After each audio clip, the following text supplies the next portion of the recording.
Hey everybody, Sino Kabuta here. Back again with another garage sale, thrifting haul, I guess. Beautiful day here in Anchorage. Saturday sucked, but Sunday was, as I'm recording this, still beautiful. Mid-60s, sunny. I'm going to go mow the lawn. But went out, I went to a estate sale, and then my neighborhood was having another community garage sale, and so kind of went around to see if, because I don't think many people were trying to have a garage sale yesterday, so went around. Didn't find a ton, but I found some cool stuff.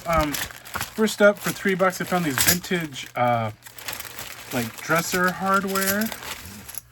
I was talking to the lady, and she said it came off her sister's dresser, who I think she said her sister would have been in her late 70s. So, but I'm refinishing a desk I got from my neighbor who had a garage sale and is moving. And the desk itself is like an old, like Montgomery Ward or Sears or desk from like the 50s, 60s. It's kind of got this really cool mid-century look. But the knobs on the desk are these old, like kind of wooden knobs, and they're pretty haggard.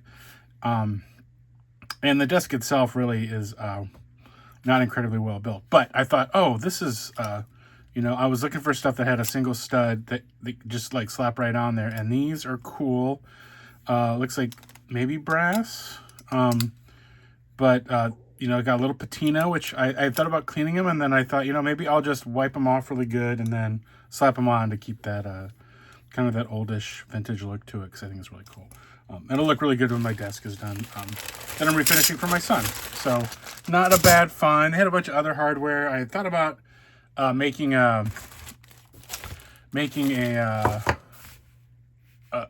offer for all of it, but then I was like, I don't need it, and I really don't want to try to sell it. But and then I stopped over at a estate sale on the other side of town, and it was a lot of this lady had a lot of dolls, a lot of like old collectible dolls, and did a lot of scrapbooking or something, and sewing and quilting, because she had like lots of that kind of stuff that didn't interest me. But I saw this Garmin Nuvi 200 watt for $2, and I opened it up, and here's the unit, but the unit wasn't sitting here. It was just the cable and this stuff, and I was like, oh, maybe that's why it's $2. But then it felt heavy, and I lifted it up, and then underneath here where the unit would go, it was sitting down in here. And so, obviously, like, everybody's got a phone now. Garmin's are not as desirable, but for $2 and the unit was here, I still need to test it. My new car doesn't actually have the power port for the cigarette lighter. So I have to wait till my wife gets home and I can test it. But I assume it works. It was still sitting in the bag here, and the box is super clean. So I think I can get at least $20 for that, which is great. And then as I'm wandering home, I hit a couple more garage sales, and I hit the Value Village on the other side of town that I don't normally go to. And I just kind of was like picking stuff up. And my new obsession is kind of refrigerator magnets, and I found a bunch more of those. But also, I found this really cool kind of vintagey set of salt and pepper shakers, and not really my cup of tea. But looking at the bag, they look like they're in really cool shape. Obviously, like, they sit together as book matches. Got the tops, got the bottoms, and then the little Made in Japan sticker was kind of like, oh. And these are like, like touristy San Francisco, souvenirs. They have this like really kind of like mid-century 50s, 60s look. Maybe 70s. But I figure I didn't even look them up yet. I haven't even tried to see what they were actually worth, or what I might list them for. But all of this will eventually be up on my eBay site, and I'll leave a link in the description below. And then I also, while I was rummaging around that, I found a bunch of bags of refrigerator magnets, and it's a little more than I wanted to pay. But the only reason I grabbed this one because there's a Disney 50th anniversary magnet in there, and I've done really well with Disney magnets. Obviously, I didn't realize there was such a collector market for this stuff. I guess there's a collector market for everything. And then there's also this bag, and I'll show you why I grabbed this bag. There's a lot of Alaskana in it. Obviously, I live in Alaska, so that's not surprising. But And a lot of, you know, like there's like these clips and junk and stuff, obviously not worth reselling, but, oh, I didn't even see the Packers. Oh, that's awesome. That's a keeper for me as a Packer fan. I love that. We got an Alaska magnet. I don't know how old that is, if there's a date on there. Made in China, so. But it's 50th anniversary Disney World. I'm not sure when Disney's 50th anniversary was, or Disneyland, or Disney World's. I should have probably looked that up before I started the video, but I don't know, but Disney World was built in the 60s, so this is probably 15-ish years old. I haven't looked up comps. Another one of those Alaska refrigerator magnets. Might sell those as a lot. Another Alaska one. I got a couple, like a hook and a chip. I might keep that as a chip clip. It's kind of cool cross one. I don't have to see if it actually has any. I think it's metal. I don't see any stamping or signage, but I'll give that a look up. Looks like a Phantom of the Opera mask, maybe. Early 2008, 2006, hard to tell, but it will clean up a little bit. Nice little Anchorage rubber magnet. Another Alaska magnet. And a couple more. This is kind of a cool bear one.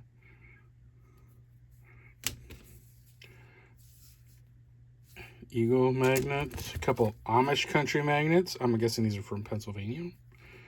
And the old stickers of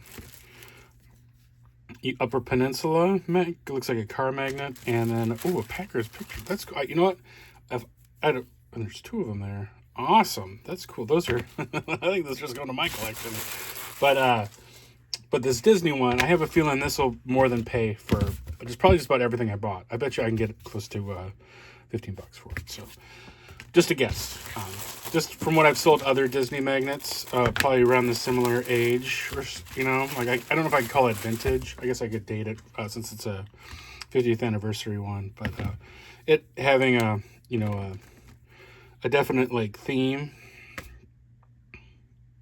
helps, I think, or maybe. And here's a third of those Alaska magnets.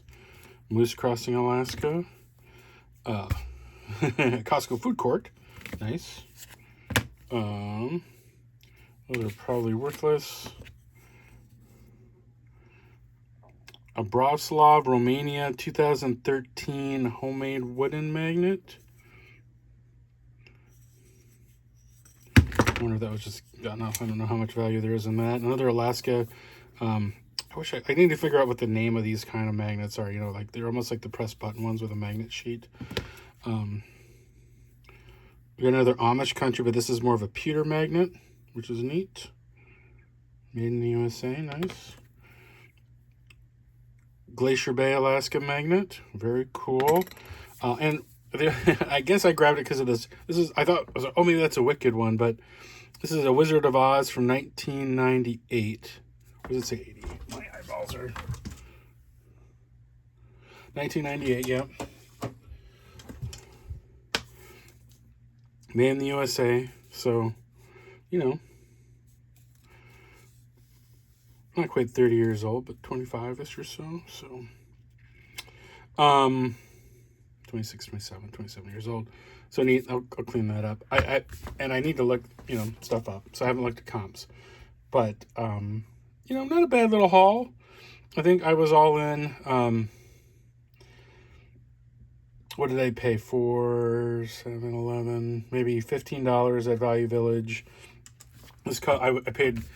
I also got a ton of. I got a wrapping paper tote Sterilite, the one that stands up. It was full of wrapping paper for $8. And then a lady had also bought one, and she just wanted the Sterilite, so she gave me a ton of other wrapping paper out of it. And a lot of it was still sealed, and some of it looks kind of vintagey. Like, I'm not saying super old, but maybe 20, 30 years old. So that was kind of nice because wrapping paper is expensive and Christmas is coming up. So if nothing else, I'll either use it or I'll resell it. But let me know if anybody else has had any luck. I find it funny. I'm finding all of a sudden these refrigerator magnets everywhere, and I've, like they don't. A lot of them aren't worth a ton, but you can usually get $4 to $5 a piece for them sometimes, and the lots work out really well too. And they're not very heavy, so they're easy to ship. And it's great smalls for me.